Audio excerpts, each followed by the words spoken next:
All right, so in today's video, I want to share with you how to turn $1,000 into $100,000 with NFTs. Believe it or not, here is where I keep all my NFTs. Because it's like having a license to print money. Cheesy magic trick, but the thing about money, one of the reasons that human beings didn't settle on seashells or playing cards as units of money, for example, is because one, it's not rare, but also because it's not fungible, meaning it's not the same.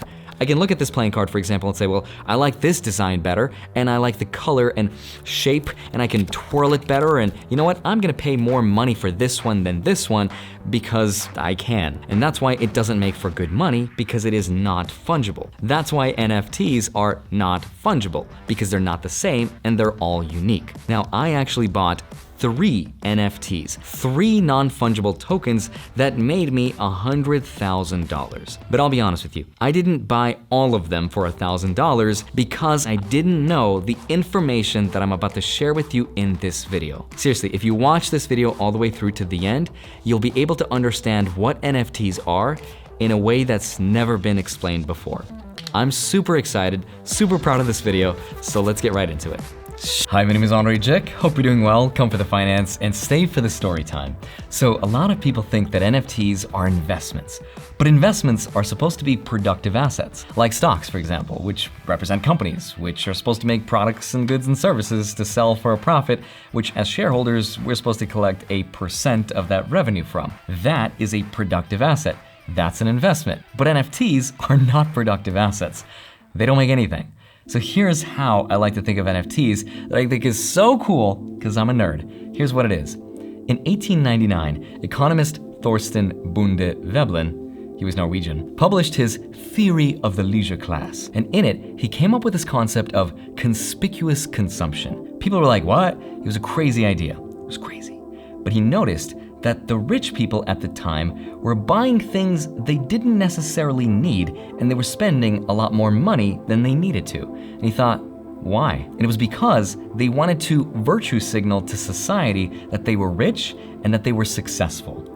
Eventually, the things they were buying at the time became known as Veblen goods. The concept of a Veblen good is, as something becomes more valuable and expensive, the more people want to buy it, which goes against basic economics, which says that the more expensive something gets, the less people want to buy it. But Veblen goods go in the exact opposite direction. So a good example of an early 20th century Veblen good is this, to quote Mr. Veblen: diamond-studded jewelry and overindulging in luxurious foods and alcohol. Translation, they had lots of bling, wore pocket watches, ate caviar and Wagyu beef. I don't know, but as the second industrial revolution came about, we started to democratize the production of stuff so that even middle-class families could show off their Veblen goods, like fake Veblen goods. I'm proud of that one. Today though, Veblen goods are things like Ferraris, for example. Because do you really need a $300,000 car that gets you from point A to point B? Yeah, no, of course not. You could buy a Toyota, it does the same thing. Also, luxury watches like Rolex, for example, which can charge you tens of thousands of dollars on a watch that might only cost them a couple of $100s to make. But people still want to buy them because they feel like they deserve it and because they want to be part of that social club. Also, if you remember, if you had an iPhone, that was considered a status symbol, because if you could drop that kind of money on a phone, you were probably rich. But as it became cheaper to produce these smartphones, now everyone has an iPhone. So now it's no longer a Veblen good. That's why this concept of Veblen goods has to constantly evolve in order to maintain its exclusivity of ownership. Because what good is a Veblen good if all the other peasants can have them too? So as I look around, I start to wonder, what's the next big investment of 2022? What's the next Veblen good of the decade or of the century? And that is clearly NFTs. Because think about it, what better way is there to signal to friends and strangers that live potentially on the other side of the world that you're so successful and so rich that you could drop hundreds of thousands, if not millions of dollars on a JPEG? Now you might think, well, that's silly, I'd never do that. But the truth is, NFTs have democratized this idea of exclusive ownership. Because nowadays, anyone can spend $7 on an NFT that might someday change your life. And that's appealing because no other Veblen good before it has had that kind of a network effect. NFTs are Veblen goods. And sometimes they make for really good investments. And as soon as I realized that, I started to buy them. And here's exactly what I bought. Now, before I show you what I'm buying, please understand that I'm not saying you should buy the exact same ones, because I think that most NFTs are probably not gonna be worth much in a few years. But recently, I bought something called a doodle, which looks like this. Looks like a nerd, looks exactly like me. Looks like Harry Potter. You're a wizard, Harry. I'm a what? Now, this specific NFT I bought for about 8.5 ETH, which at the time was roughly $30,000, and today the floor price, or the cheapest one you can buy, is worth between 11 to 12 ETH depending on the day. Okay, cool. It's my Veblen good and it made some money, but who cares? That's not interesting, because most people watching this video are not about to drop $30,000 on a picture, so it doesn't make any sense. Instead, I want to focus on NFTs that are worth $400 or less when they're released. So let me share with you my top 3 NFTs that made me the most amount of money, and then how we can apply this same level of thinking of why I bought them in the first place to anticipate what will hopefully become a lot more valuable in the future. Here's the first one that I bought. The Amazing Fantasy comic book number 15. Now, this was an homage to the first time the world had ever laid its eyes on the Spider-Man character.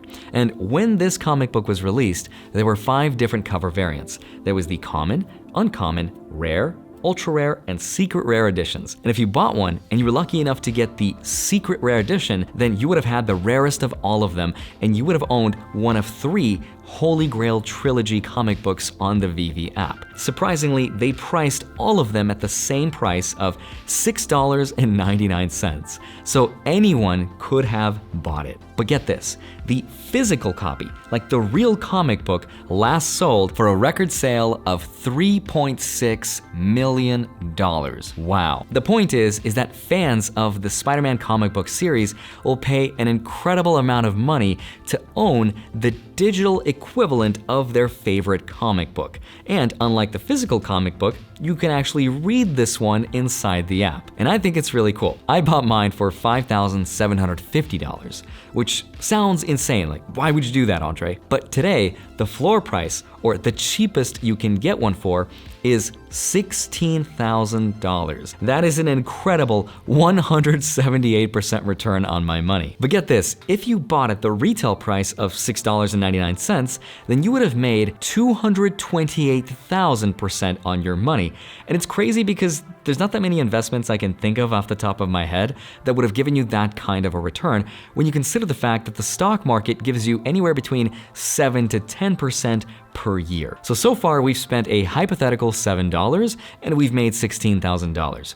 Now let me show you the second NFT that I bought from this platform, and please stick around to the end of this video where I tie everything together and explain the theory behind all of this nonsense. The second NFT I bought was really special because on July 17th, 1955, after $17 million and a year of construction, a little theme park was opened in Anaheim, California called Disneyland. And when it did, Walt Disney said, "I only hope that we never lose sight of one thing, that it was all started by a mouse." Then, 38 years later, in 1993, to commemorate Mickey Mouse's 65th birthday, a partner statue was unveiled at the entrance of the park, and it had Mickey Mouse holding Walt Disney's hand.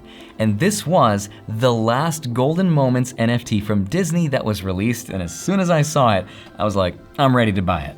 It came out $333. The countdown started. 3, 2, 1, the app crashed. Couldn't get it. I was bummed out. But then it hit the secondary market an hour later, and I saw the prices. $1,000, $1,500, $2,000, $2,500. I could not buy one on time before it disappeared because someone else bought it. I had to scroll a ways away to get to one that's a little more expensive, and I finally bought in at $2,999. Who does that? Who buys something that just went up 800% in a single day? This guy. Lesson number 1, buy high, sell low. But fast forward a few hours later and it goes to 4,000, 5,000, 6,000. The next day, 9,000, 10,000. It's like, huh, this is neat. So today, the cheapest one you can buy is $27,500. That's not bad. My $3,000 initial investment went up by 816%. See, I'm smart. Also, people that own one of these got 12 months of free subscription to Disney Plus, which is kind of neat because it's got some utility behind it. I obviously did not get in at $333, but my friend Foster did. And so far we've spent $7 plus $333 for a grand total of $340. But our portfolio is now valued at $43,500. We're not at 100 yet because there's one more thing. It's my favorite one. And the third one is Spider-Man. Spider-Man is Marvel's first ever NFT that they had ever created, and I didn't know this, but apparently August 1st is Spider-Man Day.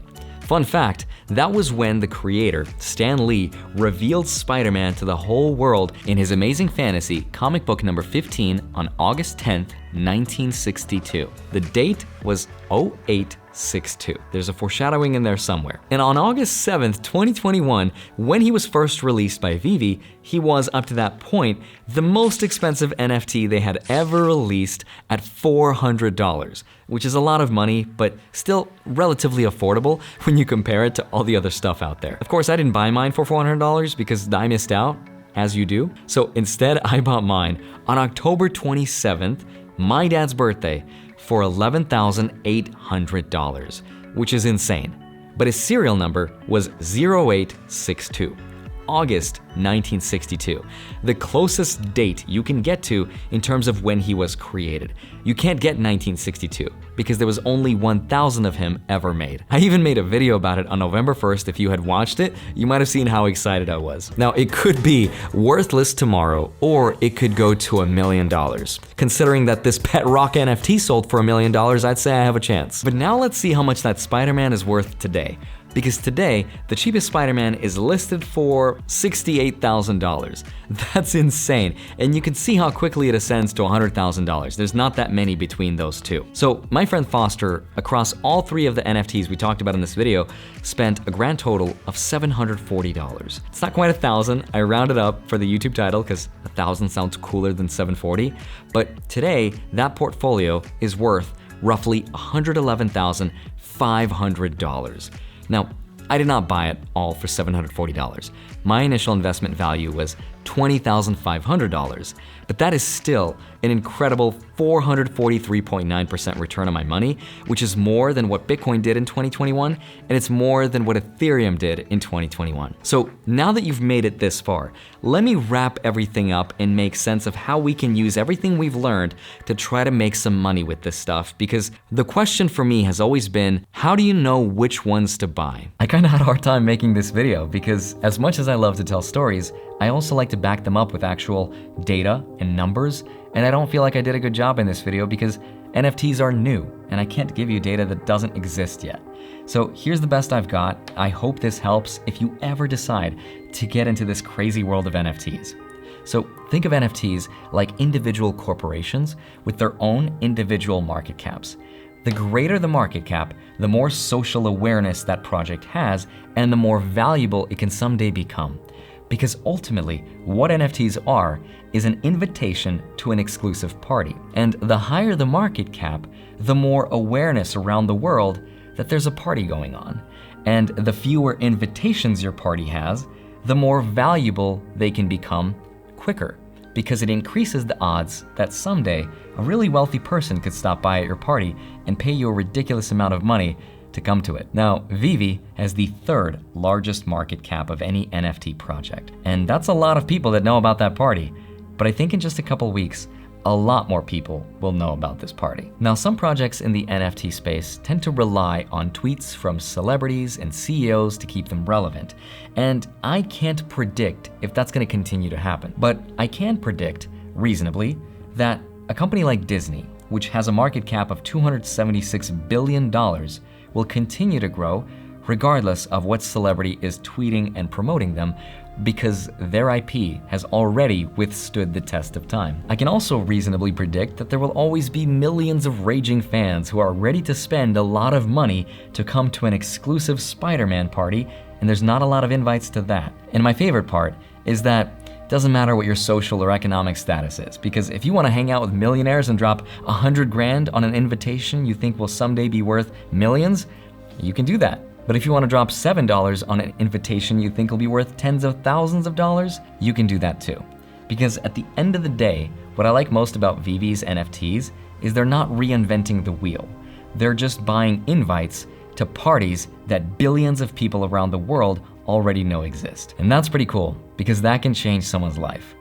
That's pretty deep, please smash the like button or else I'll starve. As always, have a wonderful rest of your day. Smash that like button, subscribe if you haven't already. Go grab up to $250 worth of free Bitcoin with this BlockFi link right here, blockfi.com/Andrei. Go get all your free stonks from Webull, Robinhood, and Public, links down below, and then go track them automatically with the spreadsheet link down below in my Patreon. Love you, thank you so much for watching this video, and I will see you back here on Monday and Friday, sometimes a Wednesday. I'd love to hear your thoughts about which NFTs are going to become the future of tomorrow. I'll see you soon. Bye-bye.